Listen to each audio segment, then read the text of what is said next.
Thank you so much for being here. Good morning, and thank you for having me.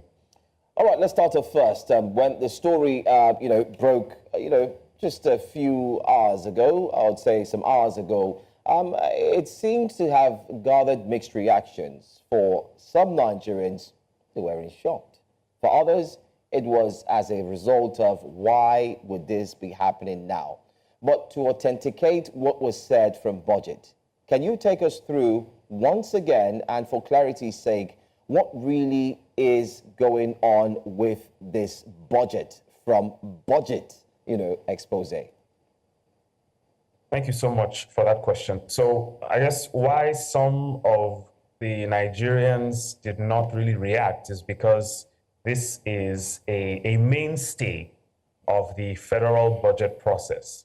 So you have a fiscal document that has the input of several arms of government or several components within government, mainly between the legislature and the executive. So the executive formulates the budget, sends it to the National Assembly reviews, approves, and then returns it to the president for assent. I don't know how many of us recall Buhari's now infamous statement, I think it was in 2022, when presented with the budget. He literally said, "This is not my budget." And I think that was perhaps Nigerianism at its best, where you had the truncation of a process that should be straightforward. Now, I will have to qualify this statement. The insertion of projects is unknown to law. It is not illegal, but it is unknown to law. Why I say so is because the Constitution does not specify the precise powers of the National Assembly. It does say the National Assembly can increase the budget size, and by extension, it can decrease the budget size, but it does not give the National Assembly explicit powers to insert these projects that, in many instances, are aspects of administration that should fall within local government authority or even state government authority.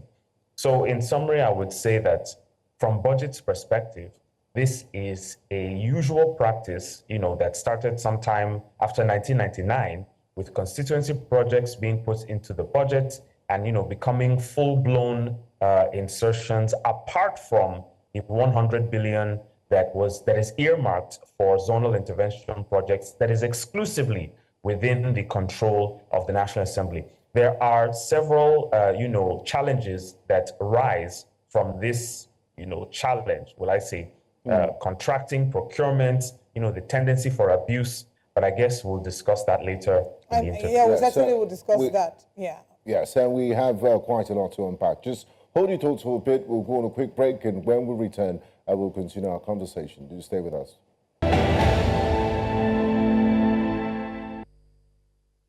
You're welcome back to Breakfast Central, and we still have with us the Group Head, Research and Policy Advisory of BudgIT, Vahyala T. Kwaga. Vahyala, before we went on the break, you just gave us an overview of this practice that is now popularly known as budget pardon, and you said, look, it started since the return of democracy from 1999. And they say when you keep practicing things, it becomes a habit, and this habit is here to stay. In the past, I did see a report that has to do with this budget pardon. A Lagos-based institute or organization was funding streetlights in the Northwest. The irony of it is Lagos is dealing with its own streetlight crisis, just to show you how crazy, for lack of a better words, some of the most ridiculous things you see in this pattern. But please, can you break it down for ordinary Nigerians? We know a budget is a promise. This is what we plan to do within the next year. How many of them, of these patterns or these projects that have been inserted into the budget actually see the light of day, and what's the implementation rate? Is it something we need to be worried about? Yeah, thank you so much for that, and great intro, by the way. When you speak these things out loud, you do actually get a sense of really, like you said, how ridiculous and almost comical they sound, because this is very serious work. Government is serious work, but the triviality to which it is taken in Nigeria is almost absurd most times. So yes, that is a typical example of the type of things we see.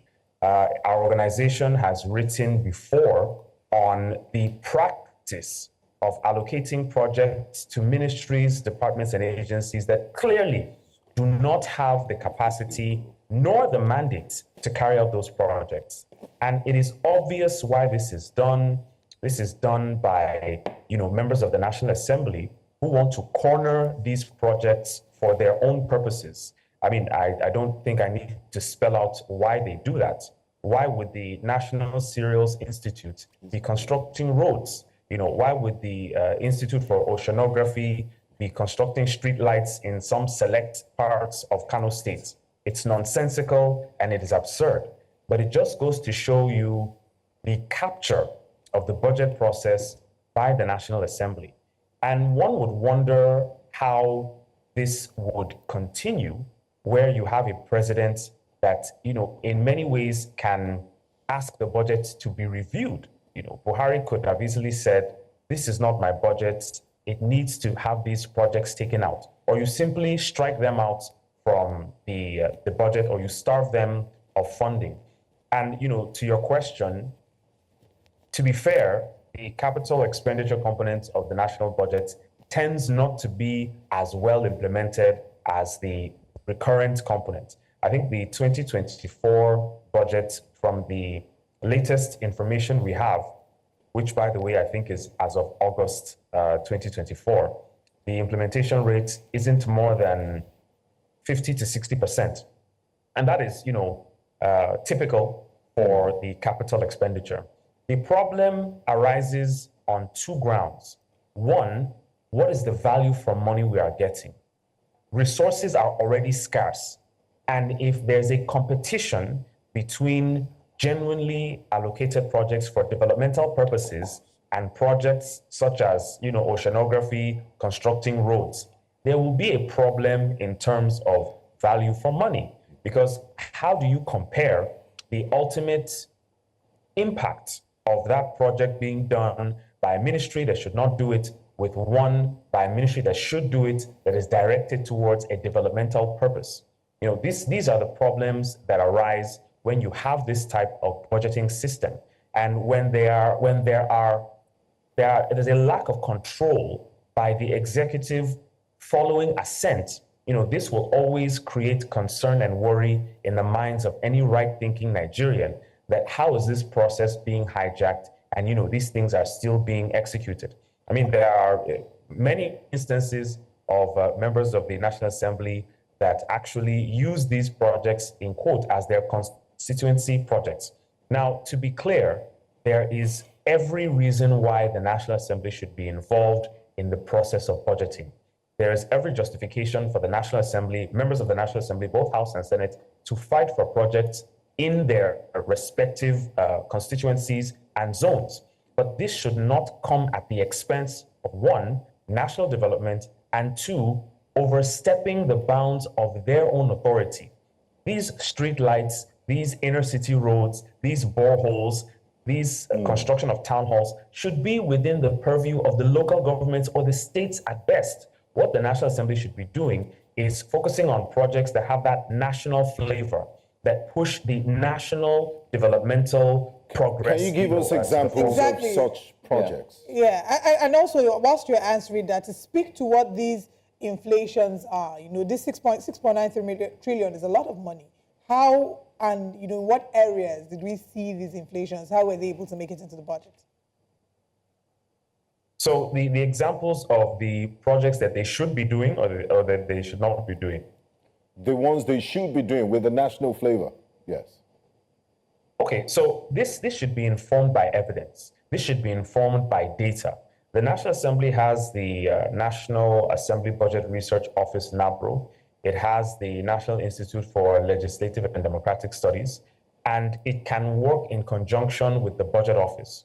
So the Federal Executive Council meets to, present the budget proposal, and that comes as a result of rigorous work that should flow from the planning, research, and statistics departments of every single MDA in the country. So they are meant to gather quantitative and I guess sometimes qualitative data on what Nigerians need. This should be aligned with a national development plan. So you have a plan, you have statistical data that should inform the development of a budget proposal.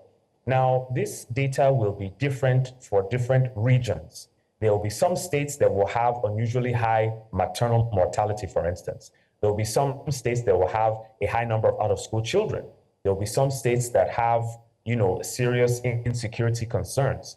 What are the powers of the federal government regarding lawmaking?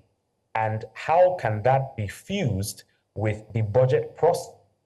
Remember, we operate a federal structure. So that presupposes that there are different levels of government handled by different governmental entities. So these governmental entities have their scope already defined by the Constitution. So whatever the Constitution allows you to do is what you should focus on. So there should be less and less of these street lights and these boreholes, and more on, interventions, within the purview of the federal government, that are within the exclusive legislative list, or perhaps maybe even the concurrent list, that show that this is the extent to which the National Assembly can make laws, or the National Assembly can, engage with the budget process. So I'm saying that let's demarcate where local government authority extends to, where state government authority extends to, and what the federal government can do based on the Constitution and based on the exclusive, concurrent, and residual list. That's essentially what I'm saying. So to the second point about the spread. Yeah. So notice that, yes, a lot of the projects are going to streetlights. About over 1,000, nearly 1,500 are going to streetlights. 538 are going to boreholes. 43 are going to renovation of town halls. 32 are going to empowerment of traditional rulers, and 1,380 are going to road construction and rehabilitation. 24 are also going to security vehicles. This is not the complete list, but this is to give you a view into just how challenging and concerning this state of affairs is. These are clearly things that should be done by the local government. We expect the National Assembly to put pressure, on their governors to allow local governments to have access to their funds, because it's an open secret that state governors are, I think they're even taking the federal governments to court on the joint local government account issue. Mm-hmm. They're saying that the money should still go to their accounts. Meanwhile, we have a judgment that says local governments now have financial autonomy. Perhaps if the senators, put pressure on their governors to relax that stance, let local governments have this financial autonomy, and let this development go to the grassroots by people who live in the grassroots. And we dispense with this nonsensical act of inserting these projects and direct this funding to areas where it's actually much more needed. I remember during the tenure of President Muhammadu Buhari, and not forgetting too, in 2024, I think Budget had come out with a budget is a mess. And your findings were equally sent to the National Assembly, not forgetting to, you called on the, anti-graft agencies and so on. Can you tell us if there was any positivity from what happened from the last time? And now that it's been recalled again, seems like it's repeating itself again. Can you also shed more light on what processes you plan to take this time? I mean, we're going to leave the rest for Nigerians to decide what they are also going to do. I mean, great question. I will even add that we went a step further than just the advocacy campaign, but our global director actually tried to take steps to pass a bill on constituency projects and, place a cap on them. So in other jurisdictions like the United States, for instance, there's a limit to which the National Assembly can, in quote, engage with the budget process. There are statutory limits above which a budget cannot exceed. The problem in Nigeria is that there seems to be no real limit to what the National Assembly can do. And you mentioned we engaging with anti-corruption agencies. We still are engaging with them. I would like to state very categorically that the ICPC and EFCC have been extremely helpful and have, opened their doors consistently to our organization, especially in the realm of capital projects tracking. There is immense support from the leadership of both the EFCC and the ICPC, to BudgIT and to civil society generally. And I think they should be commended for that. But for the issue of insertions, and there are challenges with the appropriation process that lie within the purview of the anti-corruption agencies, which we can talk on a little later. All right. But for the issue of insertions, it lands. Okay, go ahead. Yeah, I was about to ask if we know which committees or lawmakers have been responsible for these insertions, or are they still under investigation? So I cannot recall at the moment. I know that there was a year we presented some information on the insertions that were coming from the leadership of the National Assembly, from the Senate President to the Speaker, to the Deputy Speaker, and to the Deputy Senate President. We've not done that at the moment. We're working on that document, and when we do, we'll make it public. So going back to the earlier question, the issue is that, you have this process that seems to not be very clear. And I mentioned earlier in my submission that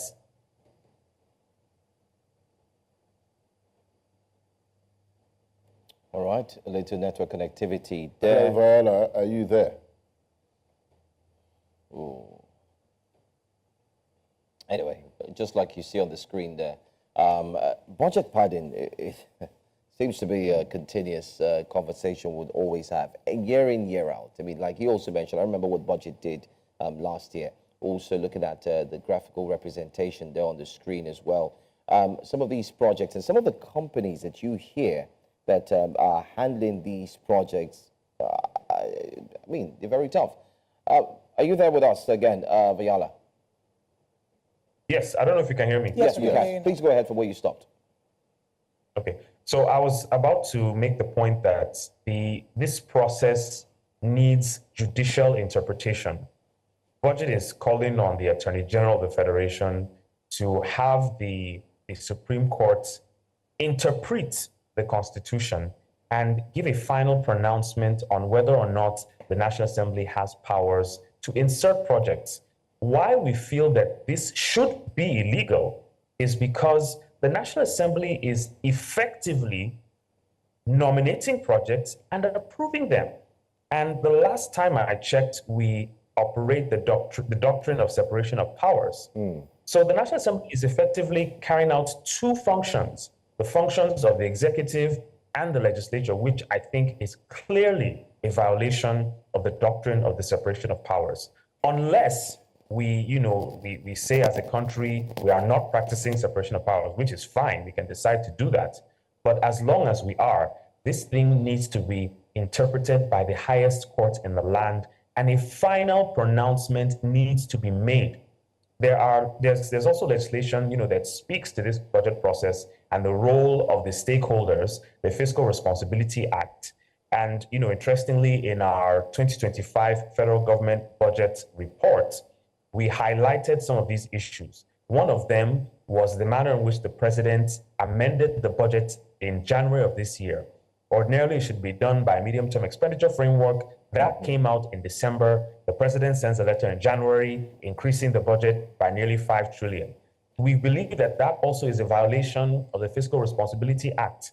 But the interesting thing is that there are no penalties for violations of mandatory regulations in the Fiscal Responsibility Act. And that was a deliberate move by the National Assembly when it was passing that law in the first place.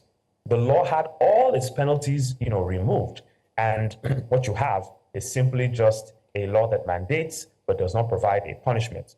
So our entire fiscal, public financial management regulations, from the Constitution to existing laws, need, to be another look needs to be taken at them, and this is the job of the National Assembly, and this just needs to be taken much more seriously. Now, Vahyala, before we wrap up our conversation, just as we begin to wrap up, let's take a holistic overview at our budgeting process.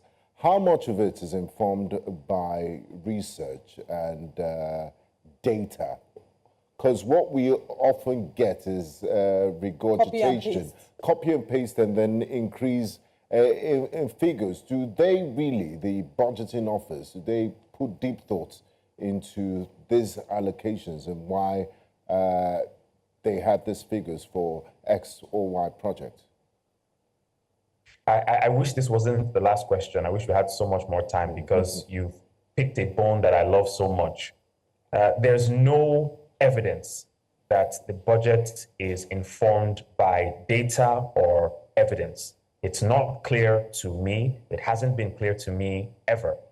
And this is highly problematic because, like I said, the budget should be informed by actual data that comes from the planning, research, and statistics departments of each MDA. But a lot of these departments do not carry out their functions because governance and government in Nigeria isn't really informed by rigorous use of data. And, this stands to reason as we have numerous data collection agencies. But the black box of how the budget office comes up with its budget proposal is still not clear. Now, it claims that it goes to the MDAs and they submit their proposals and they have their bilateral discussions. But when you open the budget, what problem are you trying to solve?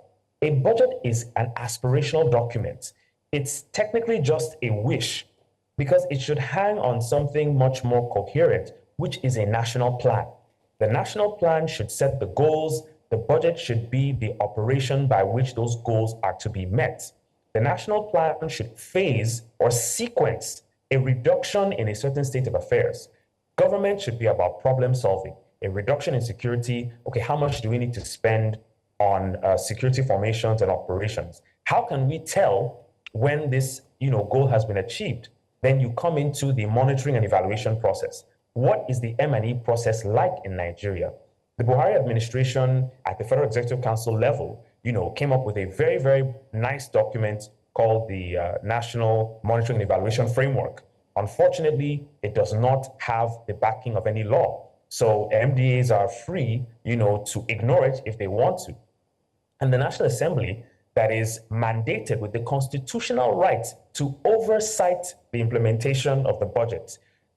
What do we hear about oversight visits? We hear, very, very unpleasant things about those oversight visits. And how does that tie into the actual M&E process? How can the National Assembly hold the executive to account and say, by half year 2025, you promised to reduce the number of out-of-school children? Has that been done based off of the amount of money that has been released? And finally, the audit process, the value for money. You claim you want to reduce neonatal mortality. You budgeted 100 million, you spent 50 million. Has that money been spent well? Did we get value from money? Was the process followed? So you see, there are several components of the budget process that simply are taken with an amount of levity that, blows my mind, for want of a more formal statement. And these are institutional checks that need to be made as robust as possible, because the Nigerian who is going to his farm does not have any sense of connection with the budget or with national development, which is why you have low voter turnout, which is why you have high levels of succession. And, you have a National Assembly wanting to mandate voting and criminalize non-voting. Nigerians do not see the dividends of democracy because the various components of the budget process are simply not performing their functions. We could speak on this all day, but really sure. these are Absolutely. I mean, there's also the voting process, which has continued to be a cause for worry. The nays and the ayes have it, and then, of course, it progresses to the next, especially in today's modern technological world, if we put it that way. I want to say thank you so much for joining us, Vahyala T. Kwaga, for speaking with us on these issues. Hopefully, we would get to hear the reaction and see what the National Assembly will do, and the anti-graft agencies as well. Hopefully, they would swing into action, or it's going to be business as usual. Thanks for your time. Thank you. Thank you for having me. Let's bring to you Which Way Nigeria, which is up next.